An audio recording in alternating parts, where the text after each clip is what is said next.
Yeah, hi there. These comments are for, I'm going to use your initials AR, and you completed the diagnostic post-test in the pronunciation section of my online TOEFL course. And what I'm going to do is I'm going to go ahead and I have the reading passages that you're doing and the questions you're answering. So I'm going to go ahead and put your audio file right next to this so I can see how you did. So let's begin your post-test.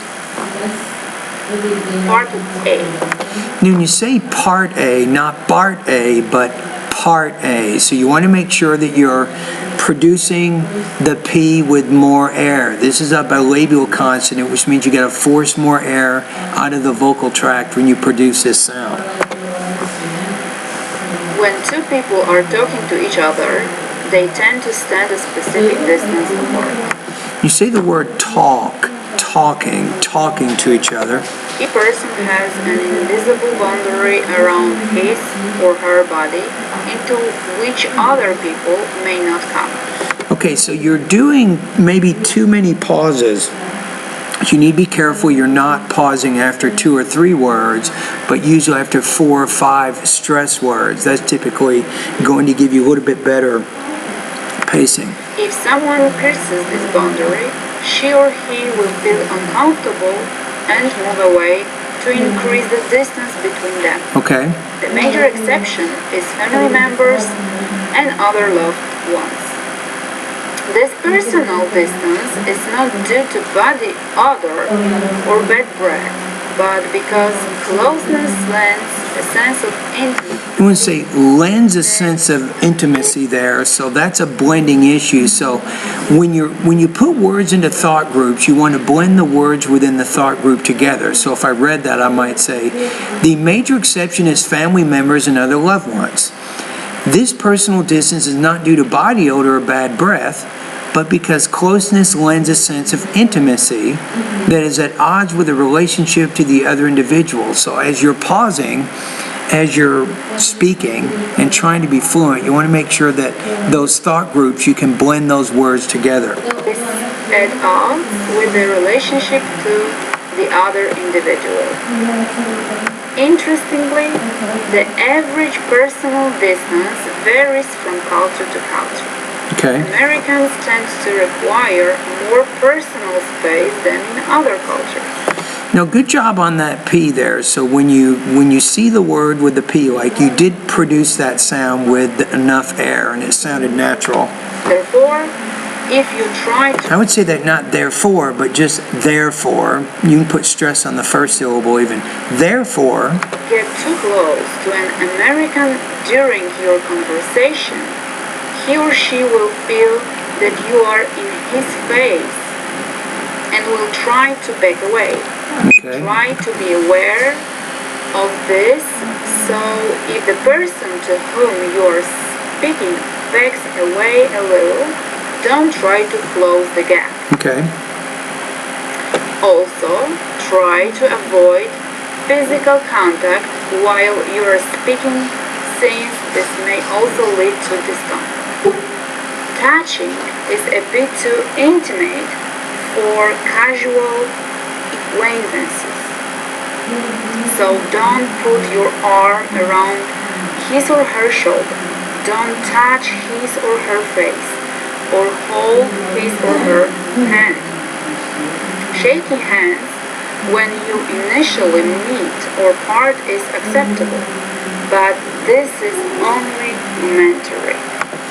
Now, to give you an idea, Part B. Okay, so when I read this, I would say something like this. Also, try to avoid physical contact while you're speaking, since this may also lead to discomfort. Touching is a bit too intimate for casual acquaintances, so don't put your arm around his or her shoulder. Don't touch his or her face or hold his or her hand. Shaking hands when initially made or part is acceptable, but this is only momentary. So that I'm just trying to give you an idea of the pacing and the pause, and when I would pause, how I would pause, and then how I'm grouping those ideas together within those thought groups. All right, let's keep going. You're now answering the questions in Part B, right?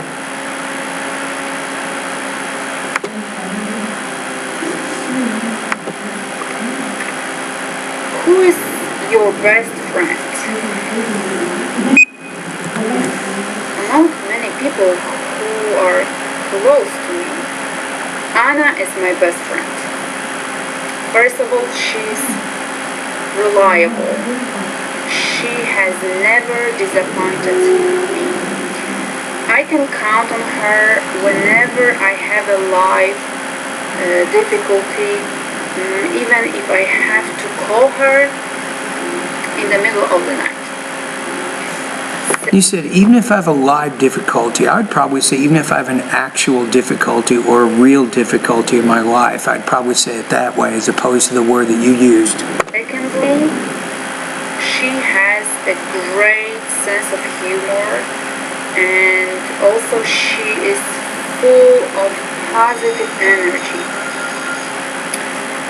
So after a short conversation with her, I am usually in good mood. In addition,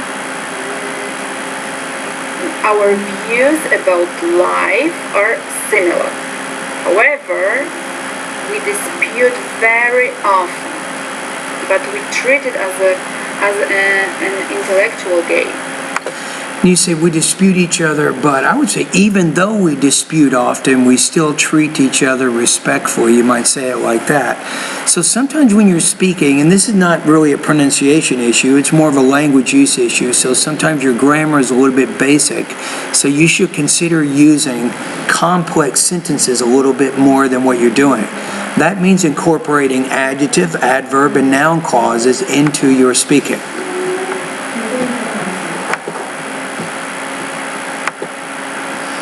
Okay, let's keep going here.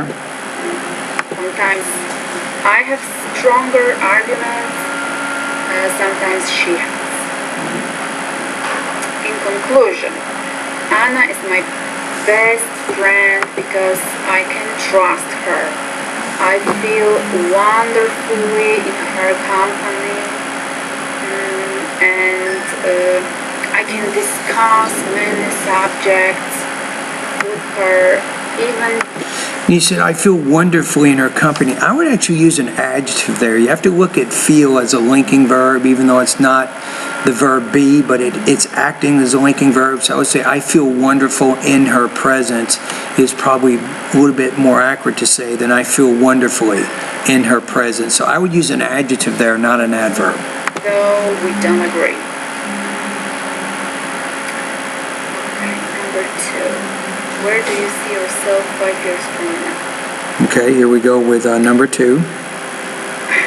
I can imagine myself in the same country and the same state 5 years from now. But I will plan a lot of changes. First of all, I will move out to a different town and buy a house. Hopefully, I will settle there for a longer time, maybe forever. Secondly, I'm going to come back to work. My son is big enough, so I'm ready to be a classroom. Now, I'm going to come back. I'd probably just say I will go back to work, or I'm going to go back to work, if you want to say it that way. But I would use the word go there, not come. Teacher again, and help my students to overcome their mathematical difficulties.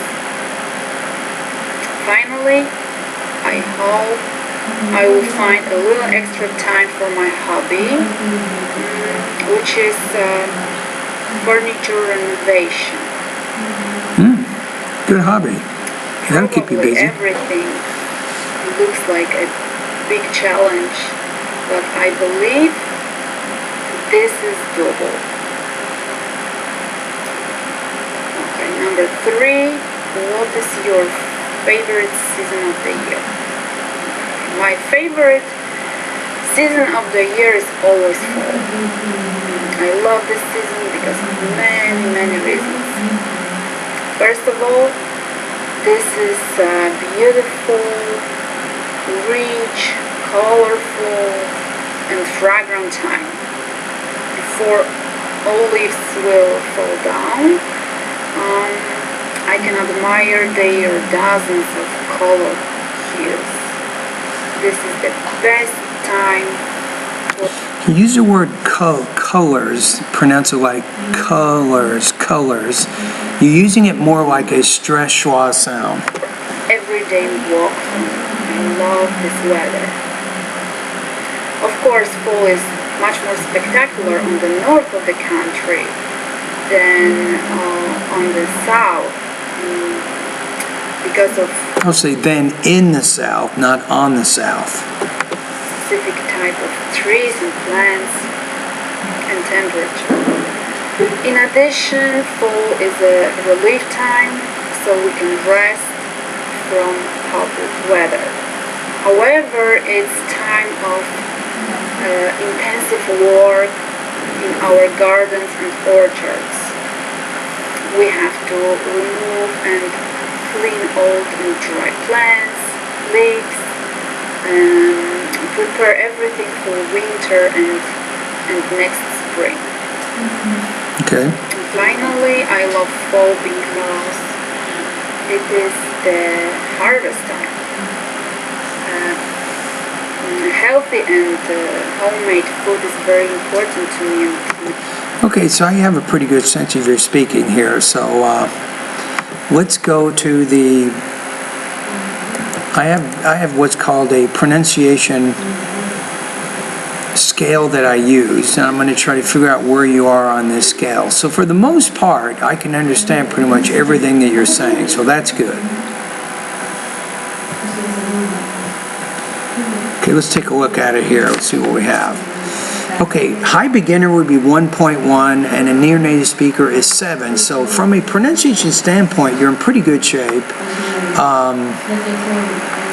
When you get to 4, you have, let's see, obvious accent pronunciation variations, variety of grammar, occasional errors, varied vocabulary.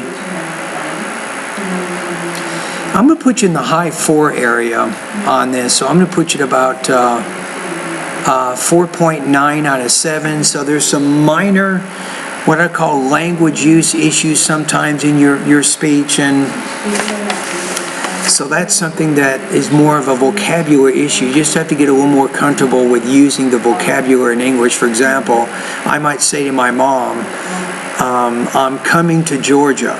I would tell her, I'm in California right now, but I tell my mom who's in Georgia, I'm coming to Georgia.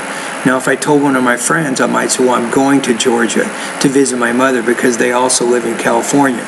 So sometimes you're not 100% on how to use certain kinds of words, right? So that's something that you can work on. Okay, let's go to my online TOEFL course here. So I think I have some suggestions, some things you can probably work on. And this is what I like to do in the post-test. I like to look at any last things that you should probably revisit or study before you move on. So I would say probably thought groups and blending and maybe intonation. So, I mean, by all means, go on and keep working in the different parts of my course. But I think lessons 36 through 40 and 41 through 44, you can probably review those lessons one more time. Just make sure you understand how to vary your intonation and then understand about thought groups and blending and how to do that. All right? Okay, thank you for completing the post-test.